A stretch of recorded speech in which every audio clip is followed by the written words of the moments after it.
When your rental units arrive, carefully open the box and safely remove the zip tie. Please keep the original box and all packaging. You will need these to return the units at the end of your rental period. If the box or packaging is not retained, additional charges may apply.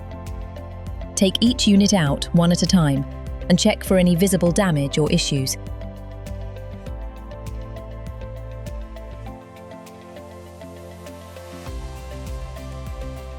If anything looks incorrect, contact us straight away.